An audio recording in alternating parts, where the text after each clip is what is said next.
niyo dito sa ating parokya at Kristiyana komunidad ng Santuario de la Immaculada Concepcion dito sa Concepcion. Pinapakita ko po ang aking panalangin para sa inyong ligtas at mabungang paglalakbay, lalo na sa taon na ito ng jubileo ng pag-asa. Naway mas mapaigting at tumaas ang palakas ng inyong pamamagasa at pagkapit kay Kristo sa iba't ibang mga pagsubok sa kapananan natin bilang mga Kristiyano Katoliko. Inaanyayahan ko po kayo tumayo para sa paggagawa ng aking pagbuwaswas sa inyong Kristiyano komunidad at banal na paglalakbay. Diyos ang makapangyarihan sa lahat. Salamat sa espesyal na paglalakbay at pagtitipon na ito na iyong isinakatuparan para sa Dear Father Parish. Naway magamit ang banal na paglalakbay na ito upang sa gayon makaigting pa ang pananampalataya at pagkapit at pagmamahal ng iyong bayan para sa iyo at para sa bawat isa kabilang sa katawan ni Kristo. Tulungan niyo po ang bawat isa upang sa gayon makita ang pasyon at misyon dito sa mundo.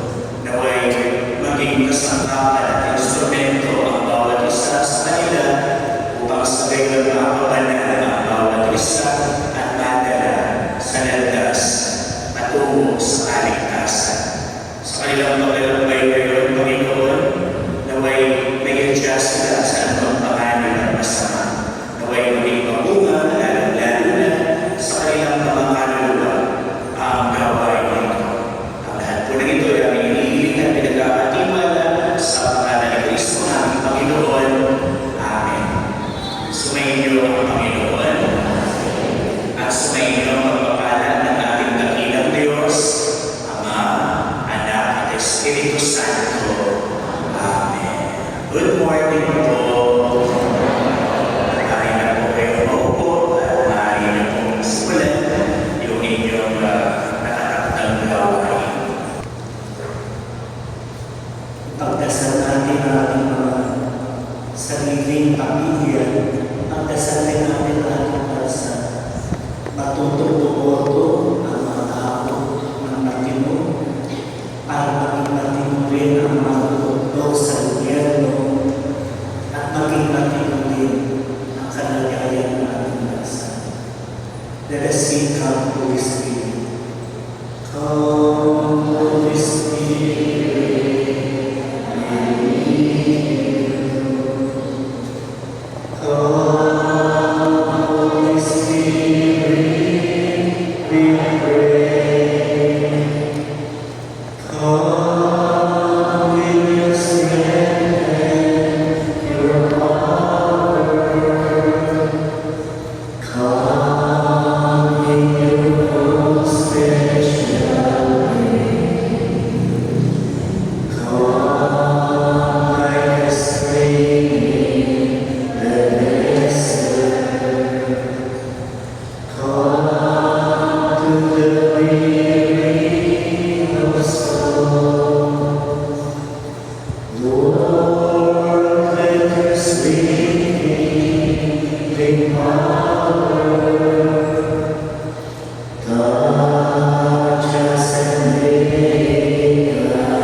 iyong pagpapakasakit ay sulatan ng iyong pagpapatawad.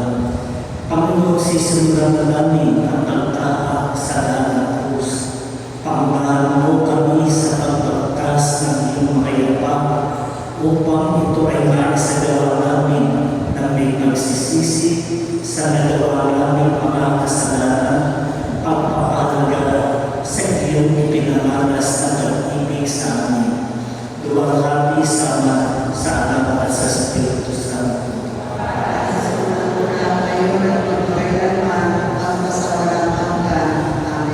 Unang istasyon.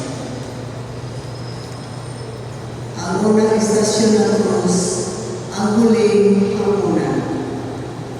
Sinasamba at pinupuri ka namin, O Panginoong Jesucristo.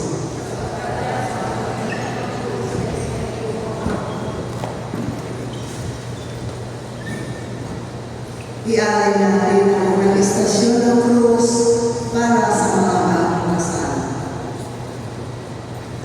Ang mabuting balita ng Panginoon ayon kay San Mateo.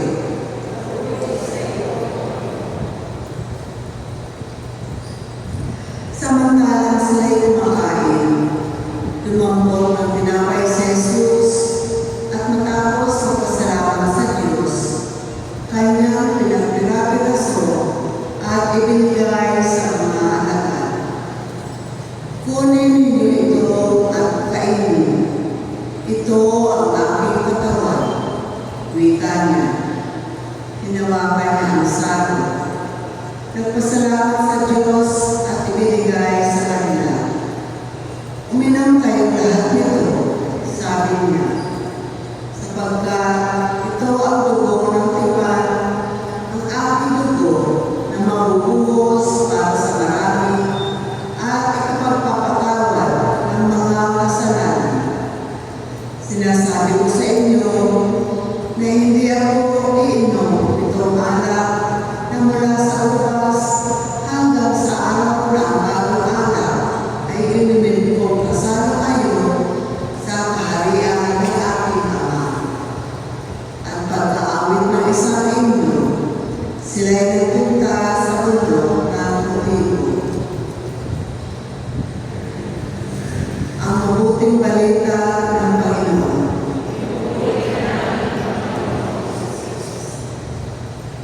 Pagniligay.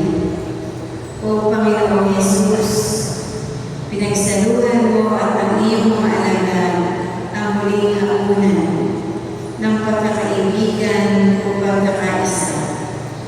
Bagkus ito ay pagkakaloob ng iyong buong buhay sa kanila at paghahayag ng iyong dakilang pag-ibig sa lahat. Palagi mo ipinananasap sa amin ang iyong pagmamahal, pagpapatawad at pagliligtas. Ano ba ang aming kinakailangan sa buhay? Patuloy mo ibinabahagi sa amin ang iyong sarili upang sa gayon kami ay maging kaisa mo at mabuhay na kapiling mo ngayon at hanggang sa wakas. Marami ang nagluluto sa ating paligid dahil walang makain o walang nagpapakain. Si Jesus ay patuloy na nagpapakain sa atin. Tinatanggap natin ang kanyang katawan sa banal na misa. Si Jesus ang tinapay na buhay. Isagawa rin natin ang pagpapakain ni Jesus sa mga nagugutom. Ibahagi natin sa iba ang anumang mayroon tayo.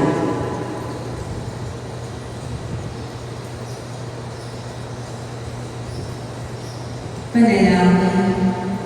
Panginoon, iniwan mo sa amin ang paraan kung paano ka namin aalalaman.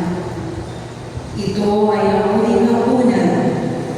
Ito ang kaganapan ng iyong pangamalan, paggawa ng aming alak at pagpapagaling. Ito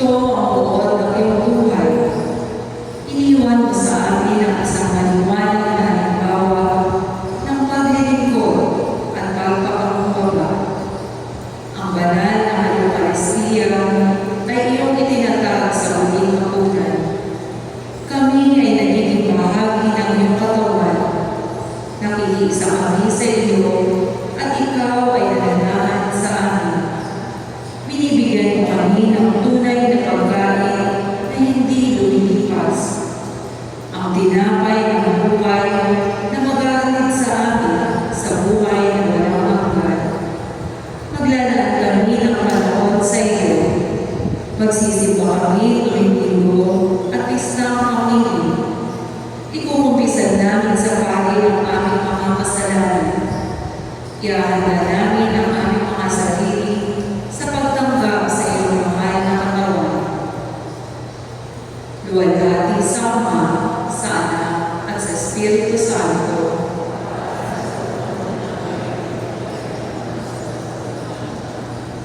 Patawad, Panginoon, patawad.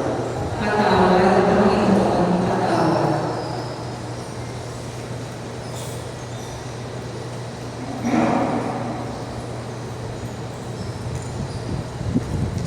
Ikalawang estasyon, ang pagtangis ng Panginoon sa Getsemani. Sinasamba at pinupuri ka namin, O Kristo.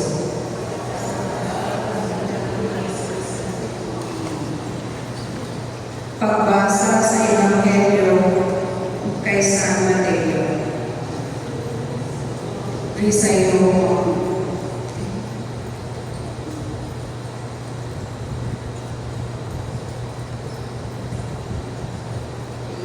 ang mabuting balita ng Panginoon ayon kay San Lucas. Gaya ng kanyang pinanggalingan, umalis si Jesus at nagtungo sa bundok ng Olivo at sumamba ang kanyang mga alagad. Pagdating doon, sinabi niya sa kanila, "Manalangin kayo na hindi kayo malagig ng puso." Lumayo siya sa kanila, naging may isang pukol ng bago. Sa kalungkot at nanalangin, "Ama," wika niya, "kung maaari, ilayo mo sa akin ang sarong. Gayunmay, huwag ang kalooban ko ang masunod, kundi ang kalooban mo."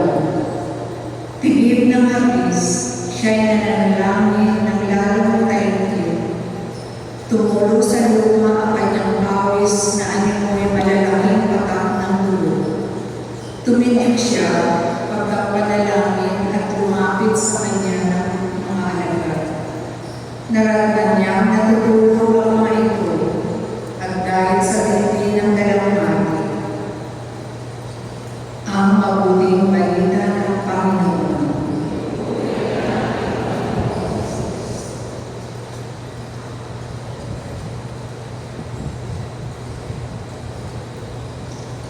Pagninilay para sa ating Panginoong Jesus, napakalungkot at napakahaba ng gabing iyon sa hardin ng Getsemani.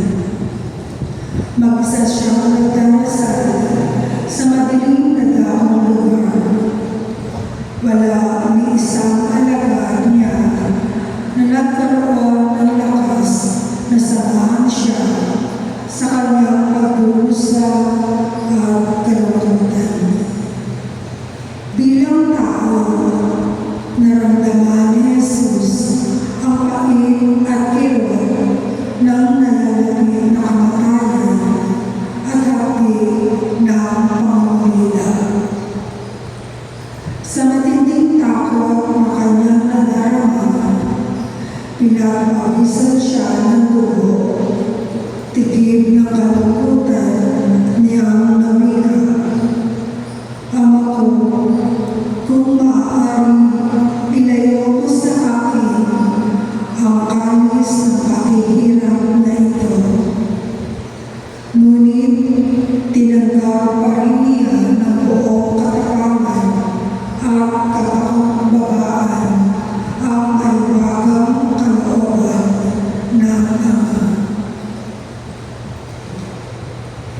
Iniaalay pa rin niya ang kanyang sarili at buong kababaan niyang tinanggap ang krus ng ating mga kasalanan.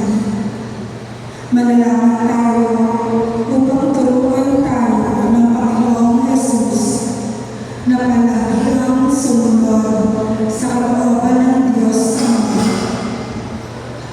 Mga hulugan man ito ng lubhang pagpapakasakit.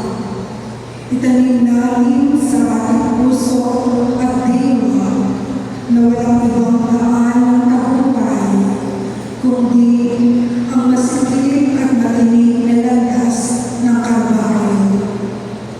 Ang ganap na kalayaan ng ating katawan at kaluluwa ay ating makakamtan lamang sa pamamagitan ng pagtalima sa kalooban ng Diyos.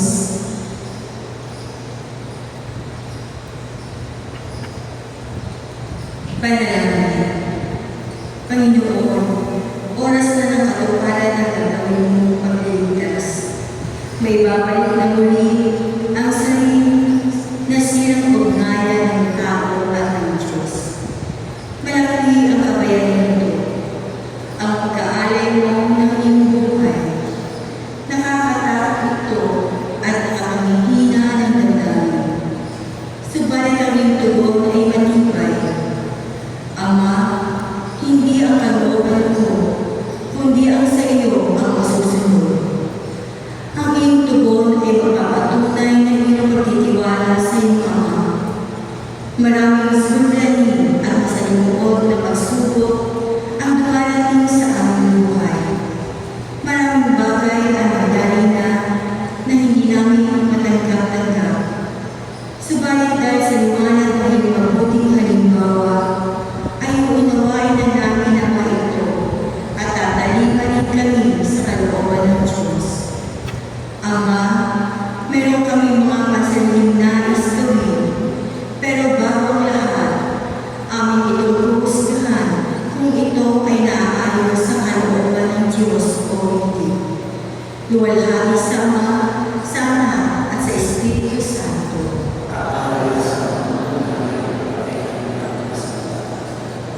Patawad, Panginoon, patawad. Patawad, Panginoon, patawad. Para sa makapasok namin sa simbahan ito, sa sarili mo, bigkasin ang iyong mga kahilingan.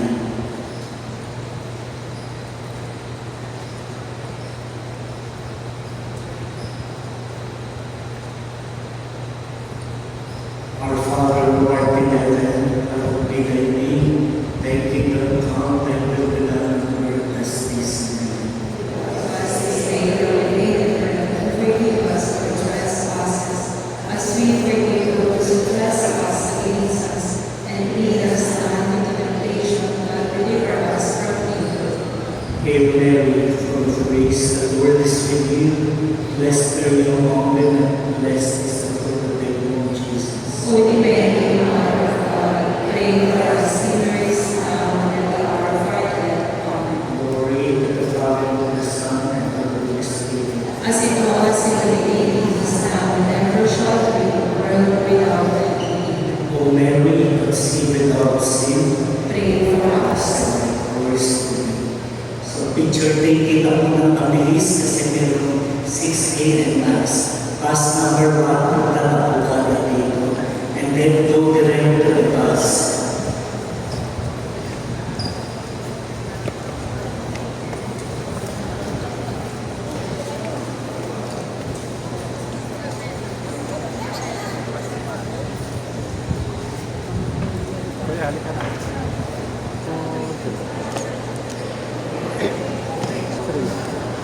Ito po.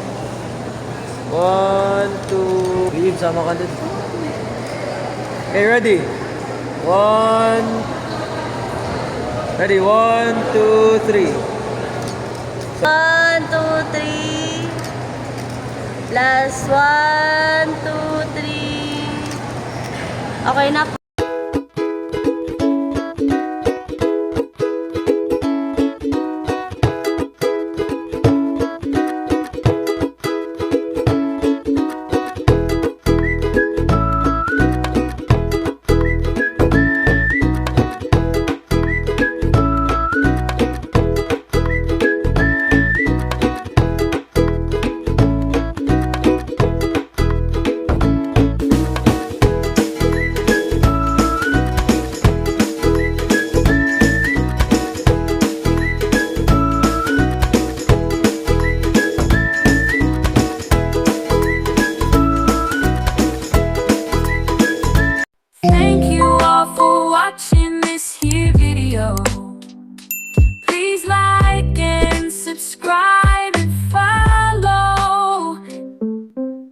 much love from little Yas to each of you.